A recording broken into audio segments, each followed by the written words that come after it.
All right, and we're back once again with Inside Sports Fantasy Football. It's Gerald coming right back at you here, and with me now is also a good man indeed. He is part of Inside Sports. You got to check out what's going on today with everything in the sports world at Inside Sports on Facebook. If you have any questions for him as far as lineup changes, if you don't, if one of those guys that can go ahead and give you all the insight as far as his thoughts on anything going on in the sports world, he is at Chris L Sports on Twitter, but I know him as Chris Lardieri. Chris, thanks for joining on the show, and a special shout out to everyone at the Cuyahoga Valley Radio Network. Just truly appreciate all them listening in on the show. Thanks, Gerald. Appreciate it. And it's amazing. We are in week 16 of the NFL, and hopefully for you, your championship weekend of fantasy football in your league. Do you hear that, my friend? That's me rubbing my hands together because I can't wait to get into the nitty gritty because, yes, I am in the final game, so to speak. It is ESPN's as far as an ESPN league, so it is a 2-week championship game. I just got through my semifinal now. I clobbered the team. I'm just looking to get consistent value from my team. If I can go ahead and consistently score into the hundreds, I think I have a fair shot. But I've already spoken at length with Jason about preparations in advance for the championship game. I want to hear your thoughts because you've been through a championship and title game in fantasy football on many of occasions. So I want to hear your thoughts on exactly what your preparation is in order to go ahead and find the best results in the final game, whether it's 1 or 2 weeks. Yeah, so actually my son and I team up for a team. We made it to the championship. We had a nice win in the semifinals.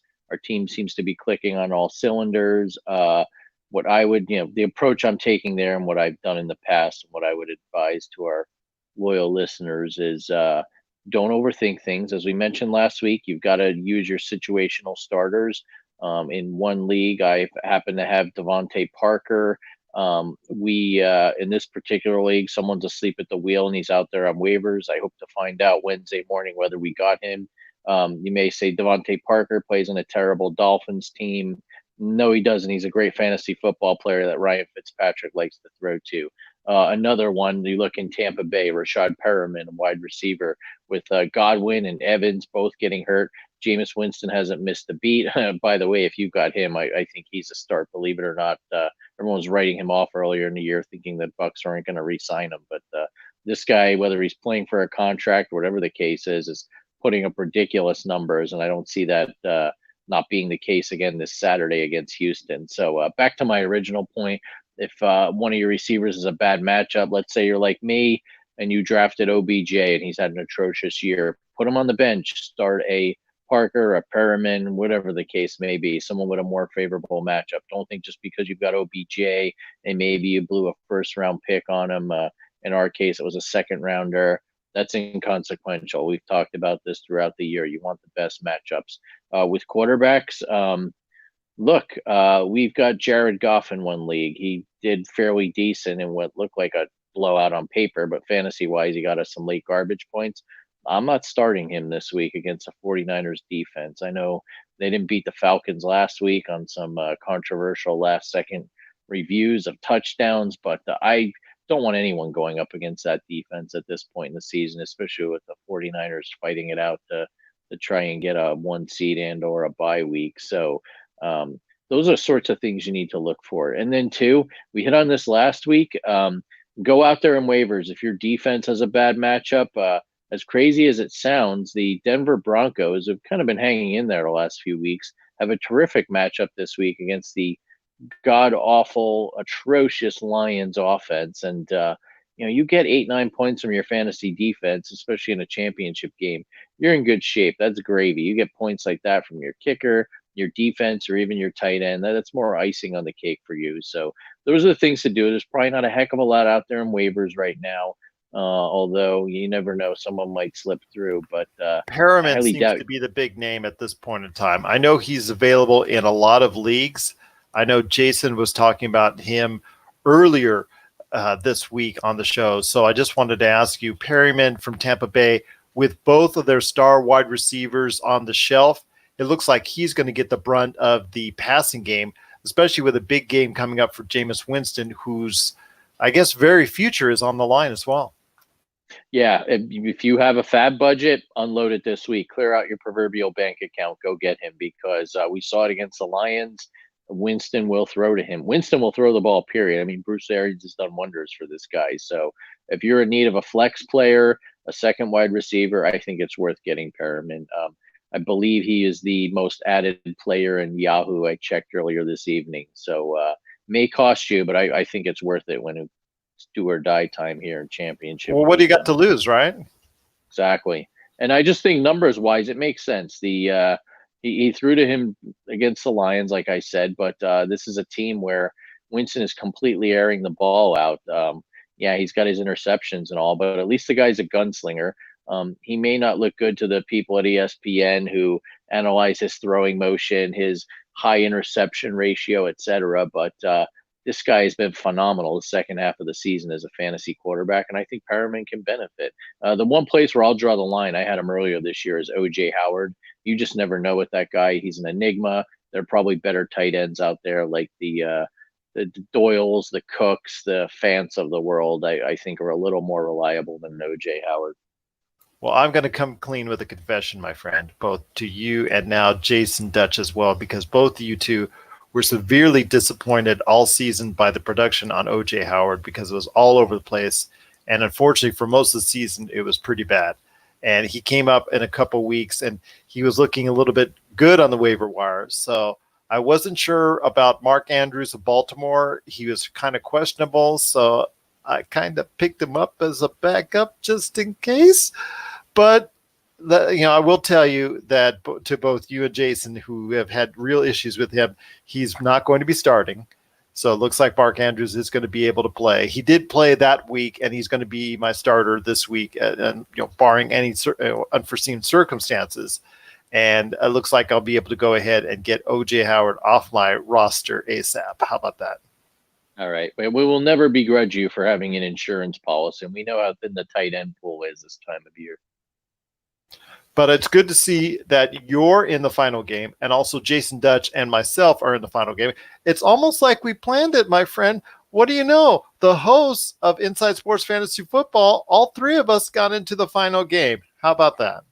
Yeah, if we were on CNBC, right, we'd be touting what great stock pickers we are and how wonderful our track record is when I'll come clean. My team in my second league finished 9 out of 12, which isn't great, but I was in the cellar for periods of time. So by no means am I a genius, but I do think it's great that at least some of the advice, we put our money where our mouth is. It worked out. At the very least, we're going to finish second in these leagues. And in this day and age of fantasy, with the constant waiver activity and the never-ending injuries, I think it's a pretty stout accomplishment. The game itself has changed so much over the past few years. There's so much going on. I want to ask you real quick before we get into the debate I discussed earlier with Jason Dutch from the Voice from the Underground, and that is this. Was there anything standing out besides Perriman when it concerns last weekend that you think fantasy football owners need to know before they head into that championship game? In terms of you thinking in terms of waivers or maybe trends with what we're seeing with trends? Yeah, I mean, even if they're most likely on someone's bench now or someone's lineup now that they may need to be playing them, even though they were like maybe on a fringe player like that. Someone who is in and out of the lineup, so to speak. Yeah. So one guy I've got on my bench, I'm not going to start him just because I've got better flex options, but. You look at DK Metcalf with the Seahawks. The projections are pretty good for him this week because he's going up against the Cardinals. If you're really thin at wide receiver and need someone, I could see with the Seahawks facing what looks like to be an epic showdown in Week 17 for the division and potentially the 1 seed against the 49ers. That might be the type of receiver you want. I know Tyler Lockett was dormant the last few weeks, and he happened to wake up. So there's one to keep your eye on. And then two, the Giants are an atrocious team to watch as a football fan, and that's my team, by the way. But Darius Slayton's been a great story this year. I think that's another player going into Washington, which is an equally awful team, and by no means the 78 Steelers on defense. That's another guy you're looking for, maybe some sort of a flex player to pop in there. I believe Eli's going to play again. He seems to have a good rapport with him. And then, too, I mentioned last week with Master on the 49ers. He's getting a lot more of the carries. He scored a touchdown last week. Might be something to keep your eye on if you're really thin at running back. For whatever reason, this Rams defense is not the same one we saw in the Super Bowl, 10 months ago, and they cannot stop the run all of a sudden. Ezekiel Elliott ran all over them, so Monster might be a case where he's kind of I need a flex player. I need someone to run the ball for me. I don't want to throw a receiver in there. He's a potential option. And then finally, Josh Jacobs. I thought he'd run all over the Jaguars last week. I'm not sure what's going on with the Oakland offense there as they've kind of hit a tailspin, but keep an eye on him. He's got that shoulder injury. I give him credit for playing with it, but going up against that Chargers defense, if he can make a go of it, he's a top 10 running back all year fantasy wise. And I don't see why now you would bench him unless he's legitimately hurt. But that's another one that's going to be a game time decision. Once again, I'm talking to my good friend Chris Lardieri from Inside Sports. You got to go ahead, and if you have any questions before that championship game, you can go ahead and contact him directly at Chris L Sports on Twitter, or also as well, we're on the Twitter we're on the Twitter as far as at Inside Sports FF. Or if you want to go ahead and send us that old-fashioned email, please do so, isfantasyfootball@yahoo.com. Or you can also leave a comment or question as well if you leave that 5-star review for us on Apple Podcasts or any of your major podcast outlets. My friend, before we head on out, we've got a few minutes left. I want to ask you, the debate raged on Jason Dutch's social media in regards to a MVP race between Christian McCaffrey and Lamar Jackson. I want to go ahead and look at a perspective from real MVP, but also from a fantasy football perspective as well. I'm going to weigh in with my thoughts, my friend, as I did with him.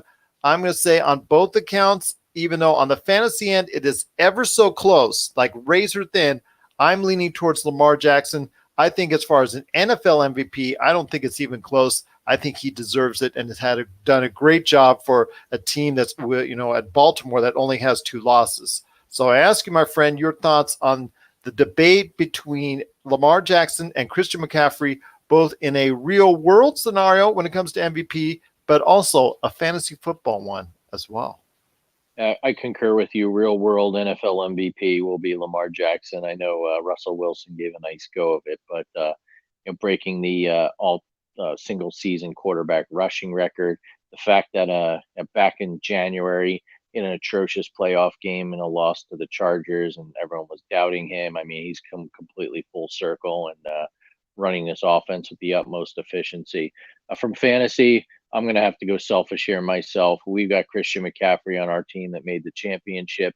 When you realize that this guy is now going to be playing with his 3rd quarterback of the year, a rookie no less, and the fact that they really have no other weapons on offense and opposing defense is just key on this guy. And he still manages to put up ridiculous amounts of points. Kicking myself in a second league for not drafting him. Had the first pick, kind of thought for a second about maybe taking him over Saquon. Of course, hindsight's 2020, but Christian McCaffrey is a threat to run the ball, to catch the ball, to just drive the opposing defense nuts. And I think you saw that with fantasy points. And I'm going to scale it too, just because he played on such a poor offensive team and still put up these numbers. Not to take away from Lamar Jackson, because it's a great story, but when you consider too the lack of any running back in fantasy football, they just clearly stand out like this. This is something we saw maybe in the 90s or 2000s with a LaDainian Tomlinson or a Terrell Davis. He's an old school fantasy running back, and I think you've got to give him some points for that. Jackson, too, also has the benefit of Mark Ingram on the ground, too, which has really helped him. So not to take anything away from Lamar. I think he was the best player in the league this year overall, but McCaffrey will get my fantasy vote. I'm, like I said, not going to argue that too much because as Jason Dutch said, it's a disproportionate type of distance between the first and second quarterback, then or the first and second running back. The running backs, there is no one even close to Christian McCaffrey's production, whereas there are some quarterbacks in the ballpark of where Lamar Jackson is. So I get that. Just for me, I just think from the standpoint of what he's provided, he's the leading point getter, and also as well what he's done for his team, and how well they've done over the course of the season. I think Lamar Jackson for me is number one on both accounts. But again, on the fantasy side of it, I think it's extremely close, and I could clearly see your reasoning behind why you prefer Christian McCaffrey from a fantasy football point of view. Definitely, and I'm sure this vote will come to a recount. How about that? That's how close I anticipate it being. Oh, there you go. There you go, my friend. Not too bad at all. But before we head on out, my friend, I got to hear your thoughts on the doghouse, because woof, woof, woof, it is that time again. It is time to go to the doghouse. So I want to hear your pick this week. Share that knowledge with us on who's going to be the underdog coming out on top this week in the NFL. Yeah, my thoughts on the doghouse are that my picks and myself belong in the doghouse. Unlike 2018, where I had an excellent winning record, I'm now an 0 since we've dusted this segment off a few weeks back. And then I hear on top of that road underdogs are doing significantly better than home favorites in the NFL this year from a wagering perspective. So I can't even get that right when the winds are blowing in my favor. So looking through the lines, there were a couple of games that stuck out at me. The one I'm going to go with is the Monday night game. And lo and behold, we've got an interesting Monday night game to watch for once. The NFC North leading Green Bay Packers head into Minneapolis, to US Bank Stadium, for a key matchup against their rival Vikings. NFC North and playoff implications on the line. Packers are getting 4.5 points. I say take it. Do I think the Packers will win? Who knows? I can't even get my picks right. How am I going to pick a winner of a game? But what I do feel is when these teams play, I feel like it comes down to the fourth quarter. A player or two turns things around. And if the score ends up being Vikings 21, Packers 17, you've got that extra hook that covered you. You barely cover, and hopefully the doghouse picks were right, and I don't have to put my tail between my legs. Ha, ha, ha. But anyway, just getting into the game itself, not sure what's going to happen with Dalvin Cook. They may need to go to their backups there, and just you just never know what you're going to get with Kirk Cousins, do you? I know they've really ripped up on the porous LA Chargers this past weekend, but this is a stout defense you're going up against, and this is a rivalry game, so all bets are off. So hopefully they keep it close. If the Packers end up winning, then I look like more of a wagering genius, right? Aaron Rodgers in the back half of this season has looked like Aaron Rodgers. Let's put it out there. So I have a tendency to agree with you. And the Green Bay Packers are starting to hit on all cylinders. Is it going to be enough to stop the Vikings this week? I am going to agree with you on that. I think they are going to pull it out as the underdog. So let's go 2 for 2 on that prediction there for the doghouse this weekend. How about that? I thank you for your support. There you go. Always good to say about that when it comes to the doghouse.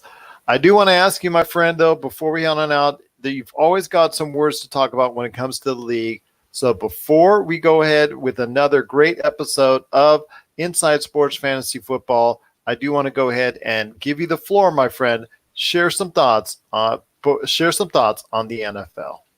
Sure, I've got some good news for you NFL fans out there. Thursday Night Football's over with. We don't have to listen to Joe Buck call the game. We don't have to watch that awful pregame show with Michael Strahan and Terry Bradshaw and Gronk and God knows who else. And what we get as a little early Christmas present of sorts is 3 games this Saturday. So remember, fantasy players, make sure you take that into account when you set your lineups. Those of you out here with us on the West Coast, first game's at 10 a.m. You've got Texans Bucks, and then a really good matchup with AFC East on the line, Patriots Bills, and then the nightcap NFC West showdown between the Rams and 49ers. And it harkens back to my days as a youngster growing up in North Jersey, just across the river from New York City. And I remember the last few weeks of the year. There was no week 17 back then. There were no bye weeks. So weeks 15 and 16, we'd always get 2 Saturday games right before the holidays, those 2 weeks. So I enjoy, just for sentimental reasons, having some Saturday football. But it looks like those may be some of the best matchups. You go to Sunday, you've got Eagles, Cowboys, and Titans, Saints, but not a heck of a lot of other intriguing matchups. So you've got some Christmas shopping to do, football fans. My advice to you is maybe do it Sunday. Be a contrarian. Watch some of these good games Saturday and stick around for the Monday night showdown. So that's that. And I hope everyone enjoys, and good luck in your fantasy championship. And if you haven't gotten your shopping done, you better get on Amazon or out to the mall or wherever it is you go these days. Absolutely, indeed, my friend. I agree with you wholeheartedly. Do your shopping early before the weekend, because with those Saturday games on tap, it's going to make everything interesting for everyone out there in fantasy football. Once again, before we head on out, you got to go ahead and reach out to Chris L Sports on Twitter for Chris Lardieri. We're at Inside Sports FF. And of course, you can always send us an email if you have a question, isfantasyfootball@yahoo.com. And be sure, again, if you get us on Apple Podcasts or any other type of podcast outlet that goes ahead and allows to leave stars, please leave us that 5-star review. It helps us make us more viable and visible out there to a fantasy football audience. So it's going to be a great weekend, my friend. Championship games are on the line. Both you, myself, Jason Dutch. It's going to be a great weekend indeed. And again, like Chris stated, all the best to everyone out there as far as their championship game. To Jason Dutch, best of luck as well. And to you, Chris, to you and your son, I wish you nothing but the best as well this weekend in your championship game. And of course, everyone out there, all the best to you. Great, good luck from all of us at Inside Sports Fantasy Football. And thank you so much for watching. We truly appreciate it.